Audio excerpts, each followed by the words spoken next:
Hello, and welcome to the Beacon Group's noon step meeting of Alcoholics Anonymous. My name is Desiree, and I am an alcoholic.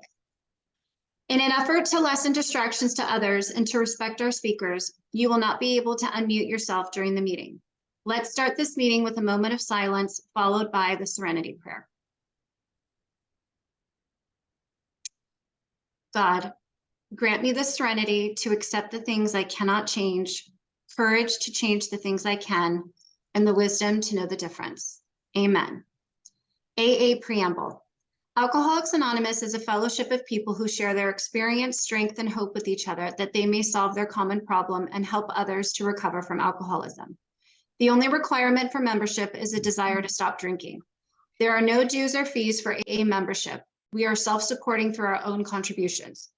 AA is not allied with any sect, denomination, politics, organization, or institution. Does not wish to engage in any controversy, neither endorses nor opposes any causes. Our primary purpose is to stay sober and to help other alcoholics to achieve sobriety. This is an open meeting of Alcoholics Anonymous, and all are welcome to attend, but we ask that only alcoholics participate. If you are new to AA or new to the Beacon Group, we strongly recommend home group membership and sponsorship. If you are new or not so new and looking for a sponsor, please put your name and number in the chat. If you have worked all 12 steps as outlined in the Big Book of Alcoholics Anonymous, have had a spiritual experience, and are willing to sponsor, please also put your name and number in the chat. The chat will remain open during the meeting except while the speaker is sharing. If you are looking for a home group, we would love to have you. Our business meetings for this noon meeting are held virtually on the third Monday of each month at 1 p.m. Eastern Standard Time, following our regular meeting. The Beacon Group's overall business meetings are both in person and on Zoom on the third Wednesday of the month at 6:30 p.m. To sign up for membership and to be on the email list, please visit our website, which is posted in the chat. Our website has a lot of great information as well as recordings of our meetings. Also in the chat, you will find our AA quote of the day. The quote source will always be from AA literature. Our speaker will share for 30 minutes on the step of the day, and then we will split into breakout rooms for small group discussions. Each group has a moderator who will divide the time equally and invite each person to share. Questions are encouraged during the sharing part of the meeting. When you share, please be sure your environment is quiet and free of all distractions. Breakout room discussions end at 12:53, followed by day counts, announcements, and the Lord's Prayer. And I have asked Jen to read the 12 steps of Alcoholics Anonymous. Hello, everyone. My name is Jen, and I'm an alcoholic. One, we admitted we were powerless over alcohol, that our lives had become unmanageable. 2, came to believe that a power greater than ourselves could restore us to sanity.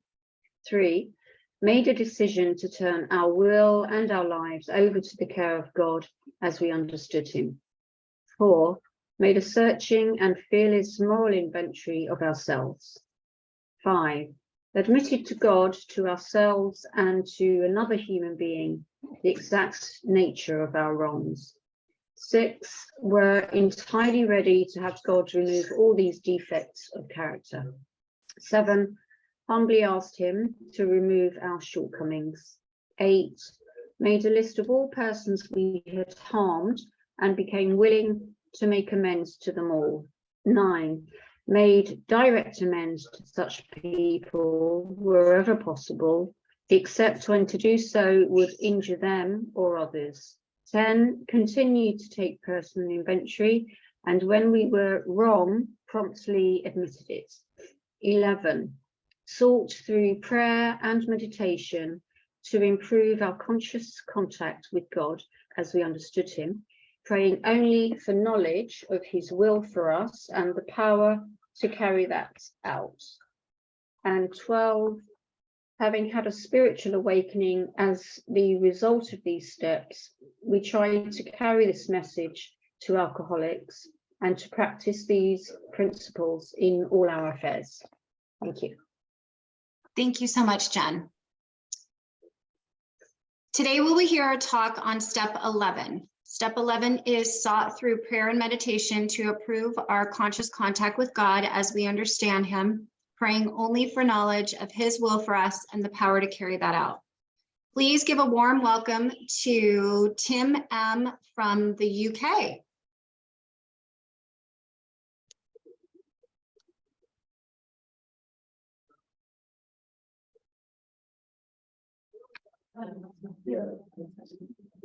There we go.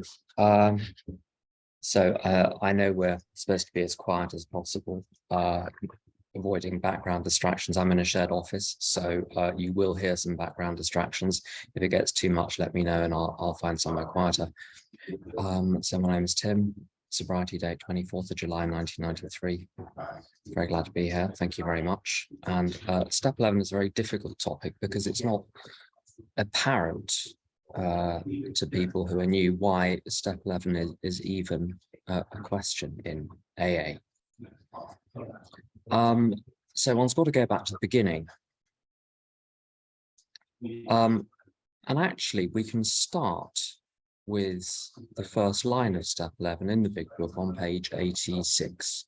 It says, much has already been said about receiving strength, inspiration, and direction from him who has all knowledge and power. Now, why are we interested in receiving strength, inspiration, and direction? It's because my mind is left to its own devices, not intact.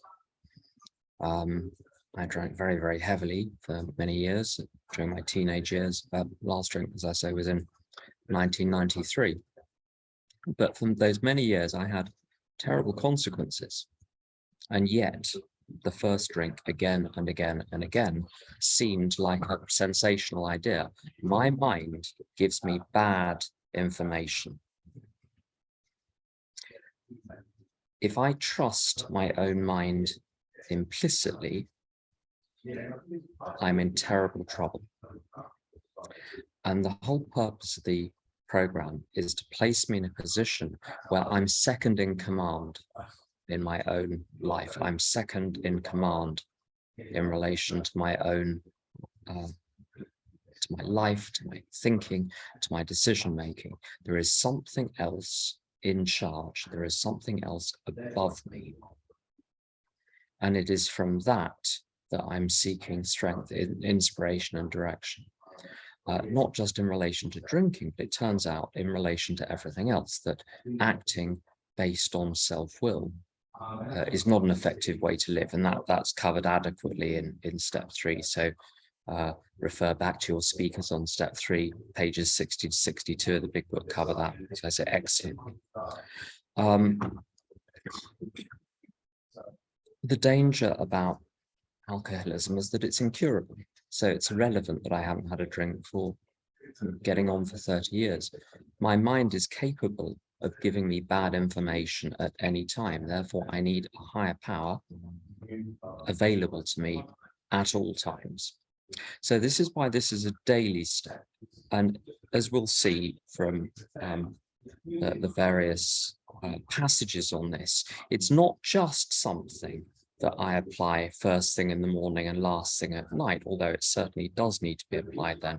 It is something which is applied all day long, every day. It is a constant state of consciousness, in the same way that if you don't want your car to be stolen when it's left parked somewhere, it needs to be locked the whole time.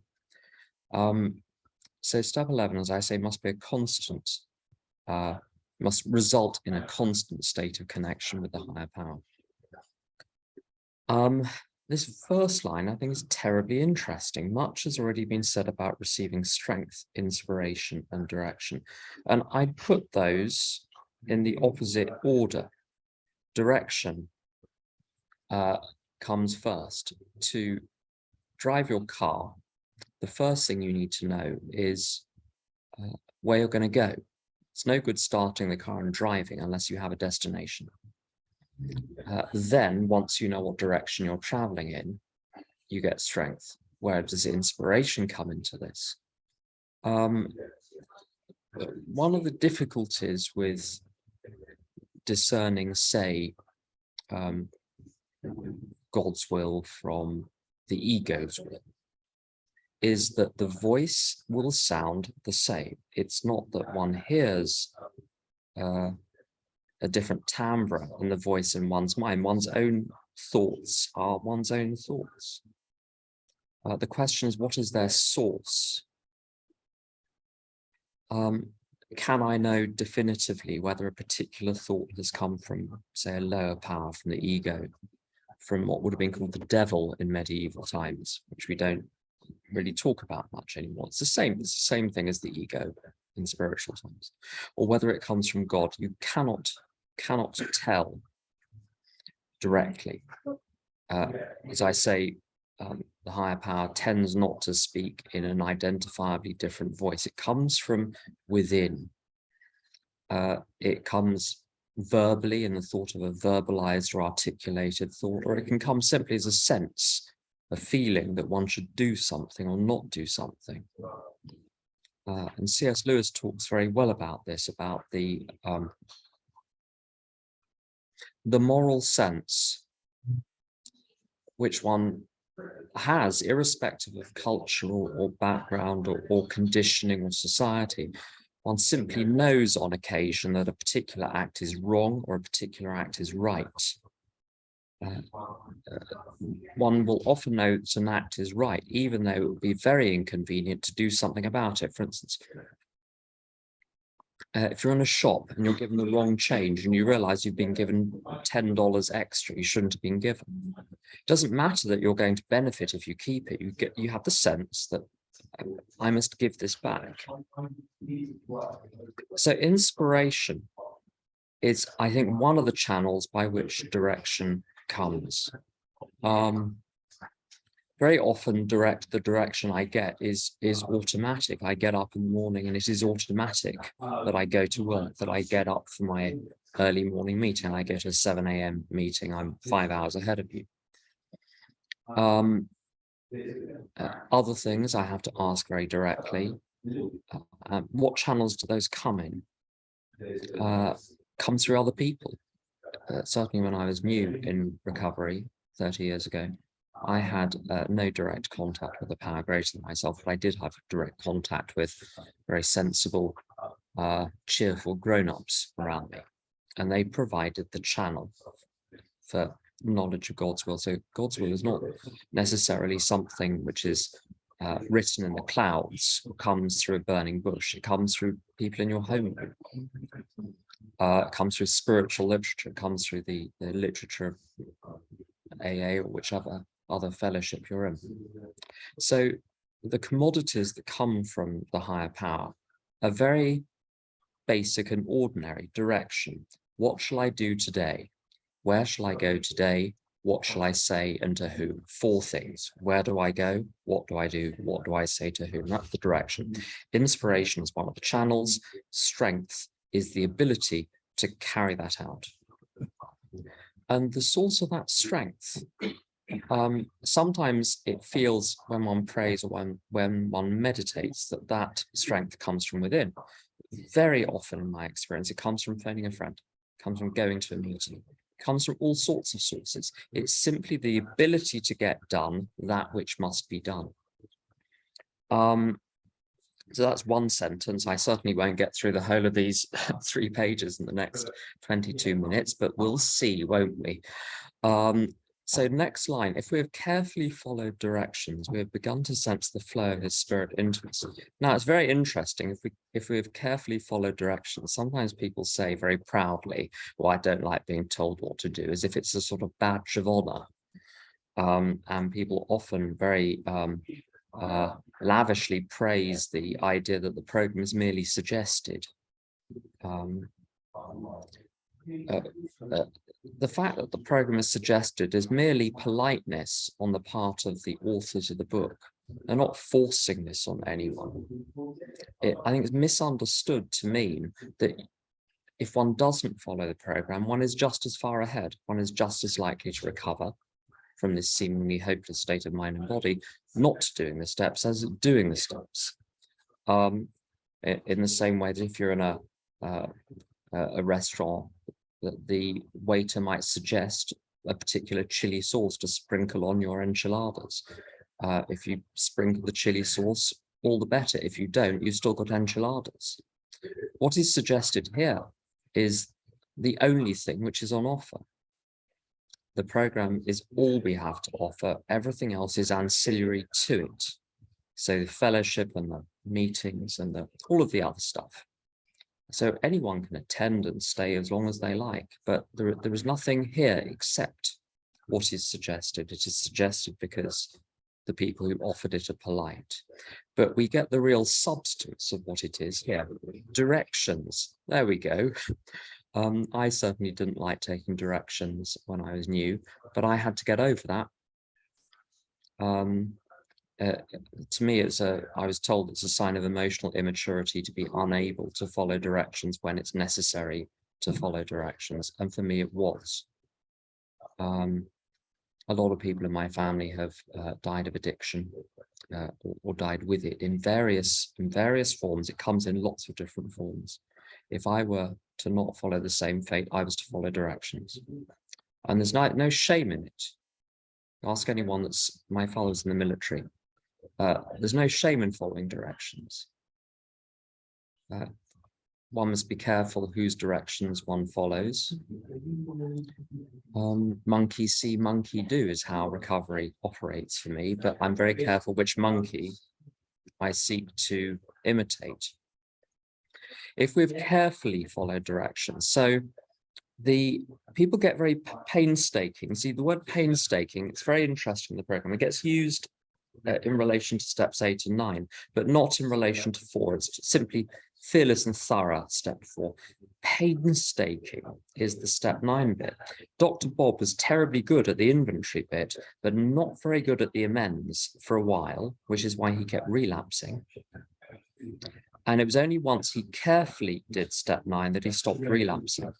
I've discovered that although I did a complete set of amends when I was in my first year, it was only really carefully done when I was about 15 years old, when I redid the whole process and found all the people I hadn't been able to find and listed all the people that hadn't made the cut the first time round. I began to sense the presence of a higher power. It ceased to be a merely abstract idea.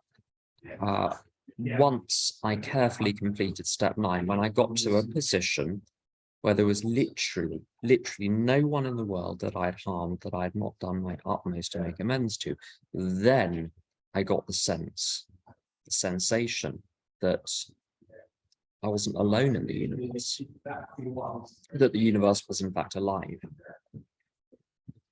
Then it says, to some extent, we have become God conscious. Very good. We have begun to develop this vital 6th sense, but we must go further, and that means more action. This 6th sense is very interesting. Recently, I met someone that claimed to have contact with higher realms and to be able to channel this person and that person, such persons being deceased. And it may or may not be true, but the individual was singularly unable to read what was going on at the table, and the fact he was monopolizing the conversation and excluding one of the people there, at least one of the people there. The 6th sense is nothing uncanny. I think it's full awareness of what is going on around one and being sensitive to it. One feature of my alcoholic state was being, how shall I say, completely cut off from other people. Other people were shadowy, cut-out figures in the distance. I genuinely didn't consider other people to be real in any fundamental sense. I was the only one that felt anything. I was the only one that was real. I was the sensitive one. Other people were made of duller stuff than me. The 6th sense, I think a lot of it has got to do with sensing what is going on around one, because one's own consciousness is quiet. It's the innate knowing what to do in a situation. But we must go further, it says, and that means more action. Step 11 suggests prayer and meditation. We shouldn't be shy on this matter of prayer. Better men than we are using it constantly. And it goes on to say a couple of lines later, yet we believe we can make some definite and valuable suggestions. And it's very important, this, because often people talk about step 11. So this, particularly the idea of meditation, I think prayer is well understood, but meditation far less so.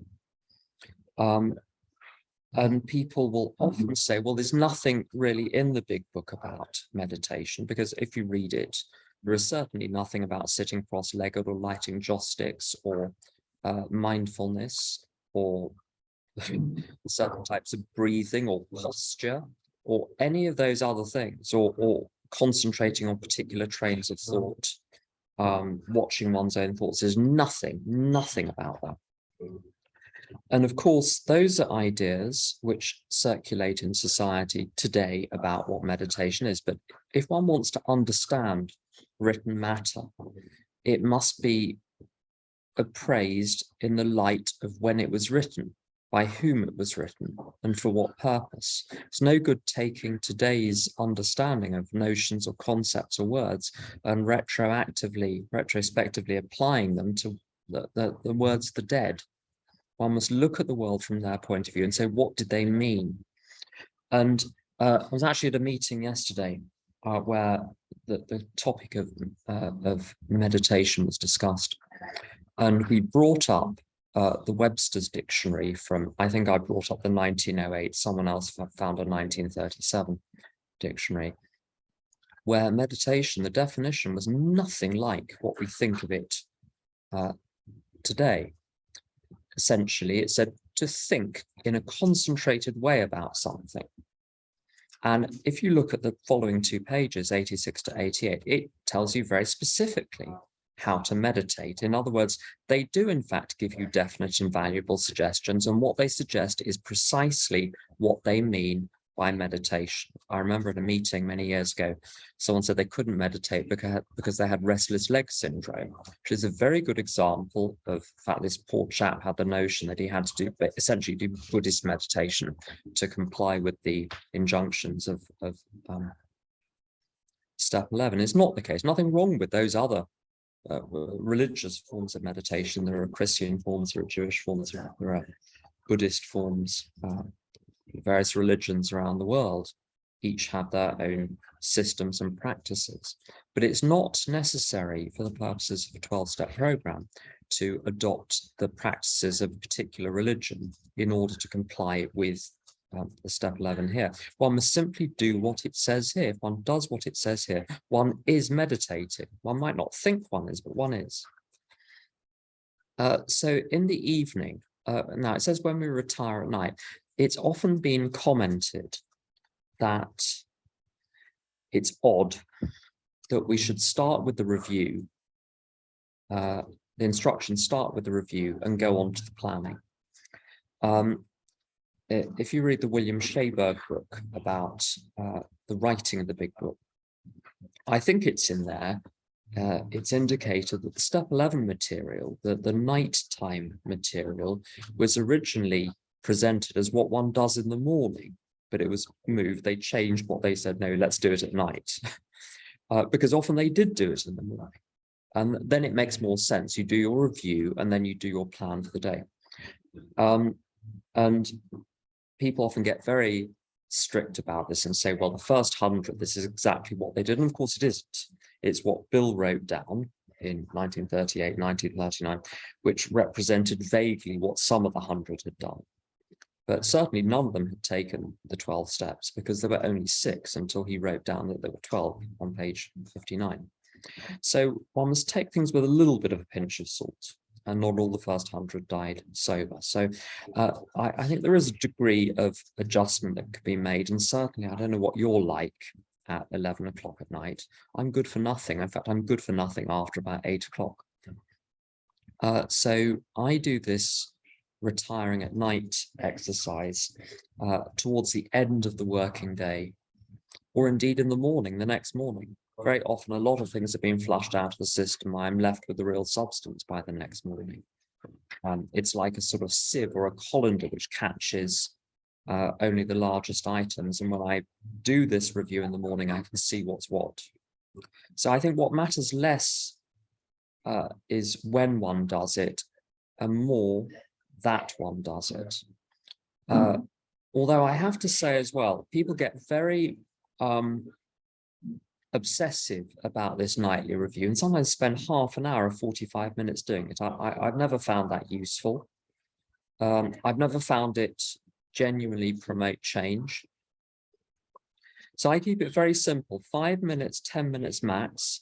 Do it with a pen and piece of paper. Make sure that when it says at the bottom what corrective measures should be taken, I'm writing them down. And the corrective measures are altered attitudes, different ways of looking at things, and different behaviors, either general behavior patterns or specific actions to take. The purpose of the review is to give me fuel and fodder for the next day. It's not to beat myself up, and it's certainly not to engage in introspection for the sake of engaging in introspection. There's no virtue in self-absorption. So I keep it very, very simple. If one changed one thing a day and recalled one thing that one had forgotten a day, over the course of the year, that's 365 changes and 365 extra chores that are done. I think that's enough for anyone, frankly. So I treat this with a very light touch. Also, my view is that if the inventory takes more than 5 minutes, if there's more than 5 minutes material, something has gone spectacularly wrong during the day. So what step 10 suggests is that I continue to watch my thought life and my behavior for resentment, selfishness, dishonesty, and fear. And that when these crop up, they should be addressed immediately. There should be, frankly, very, very little left over by the end of the day. There should be nothing left, nothing major left in my consciousness. So that anything appearing on here is a sign that step 10 has gone wrong during the day. My other half, who's not in recovery, but is a source of interesting suggestions. I asked him once whether he feels guilt, and he says no, because I clean up my mess as I go along. And that's exactly the ideal I should be striving for. So when I get to the line, do I owe an apology? The answer should be no, because I already made it. And it's the same with the other items as well. It's very interesting as well. Were we resentful, selfish, dishonest, or afraid? It's simply asking for the fact of it. It's not asking for an analysis. People very often in their nightly reviews proceed to analyze their resentment, analyze their selfishness. There are two ways of getting the program wrong. The first way is not to do what it suggests. And that's very clear. If one doesn't do the review, one isn't doing it. The second way to do it wrong is to over-egg the pudding, to do more than it suggests. So when it says, were we resentful? The answer is yes or no. There we go. End of discussion. We've already established in step 4 that resentment is unhelpful and must be eliminated. Similarly with fear, it's unhelpful, must be eliminated, page 68. The so-called content is neither here nor there. The principle is always the same. I'm not going to find anything interesting by analyzing a resentment or analyzing a fear. The fact of it is what is relevant. Resentment is permitted, fear is permitted. The temptation to resent or fear will come up sometimes many times a day. My agency begins once the resentment or the fear has arisen. At that point, I have the ability to turn my mind elsewhere. So the real inventory is not about the ins and outs of a resentment, a fear, or whatever. It is whether or not I successfully turned my thoughts away from that temptation in the moment it arose. That's the real inventory. And the corrective measures in the case of resentment and fear are always to work on what the solution is, and the solution to resentment per page 67, 66, 67 is to look at the situation from the other person's point of view, to drop my demands, to cease fighting, to stop insisting I have my own way, to develop love and compassion for other people, to recognize that people are not evil or bad. They're simply at most making mistakes, and very often not even doing that. They're simply in my way, which is the problem. So the corrective measures, in other words, are the application of general principles, not specific nitty-gritty analyses of the situation. I'm going to scoot down to the morning ones. To me, this is the most important part of step 11. If I set myself up for the day appropriately, the rest of it flows automatically, and I have a good hour and a half of preparation for the day, which takes the form of what is in here. It also includes, because I do a morning meditation meeting, it does include the line, where does it say this? If circumstances warrant, we ask our wives or friends to join us in morning meditation. So I do a morning meditation meeting, 20 minutes with between 80 and 100 people, usually.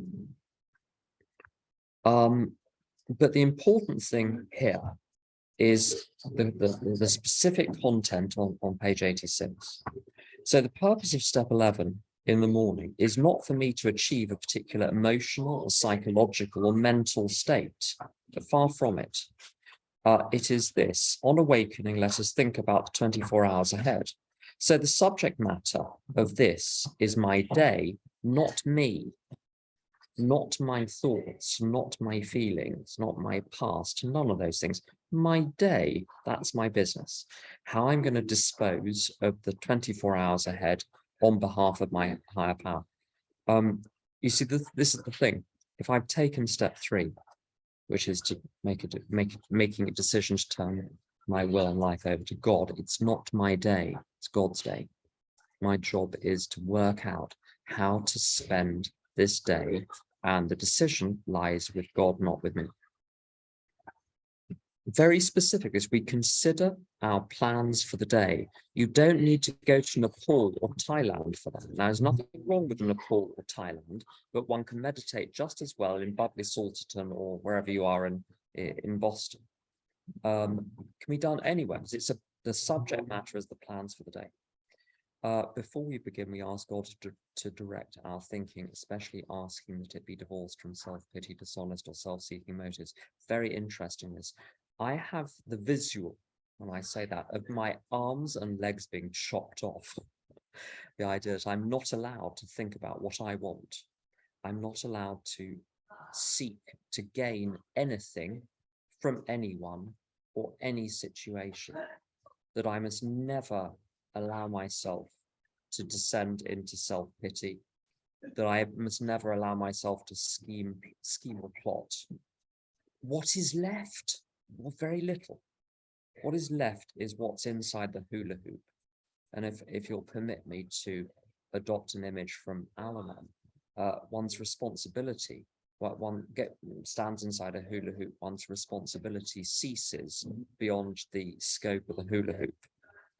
Now, it doesn't mean one should get a particularly large hula hoop in order to extend one's responsibility into the world, but that I am 100% responsible for my beliefs, my attitudes, my thinking, my behavior, my feelings, my internal world, my external world. You are 100% responsible for yours. So I bring the focus back to myself, not to me, but my responsibilities in the day. But first of all, this very important line, we ask God to direct our thinking.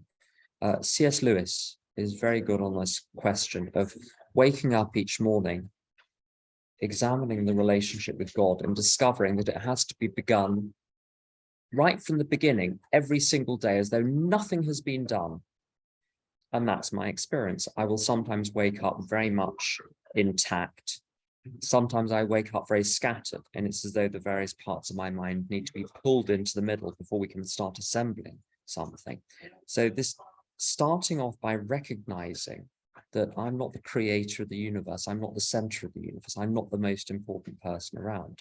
There are forces which are greater than me, and to seek the direction of those forces. And it says, under these conditions, we can employ our mental faculties with assurance. For after all, God gave us brains to use. So the bulk of this preparation for the day, to reiterate what I said earlier, is simply to ask, what shall I do today? Where shall I go? What shall I say, and to whom? Interesting line here. Here we ask God for inspiration and intuitive thought or a decision. If one takes this literally, as one indeed should, this is not, meant to be metaphorical language. It's meant to be clear as well. People sometimes treat the big book like it's the Da Vinci Code and look for hidden messages, and I don't think they're there. They certainly weren't intended. It's intended to be as clear as possible. It means I literally need never make a decision again. The last decision I ever made was in step 3, a decision to turn one's will and life over to the higher power. Here I ask for a decision. So inspiration at the level of spirit, intuitive thought at the level of mind, decision at the level of action. I ask for these things to come to me. I don't make them. And we relax and take it easy. If I'm troubled by something, I need to keep my mind off it. And I do that by substituting thoughts of the higher power, thoughts of kindness, thoughts of love, thoughts extending into the world. When I do that, the right answer always comes, but always when I'm looking the other way. And that's a good point to stop with. 3, 2, 1, 0 seconds. Thanks for listening.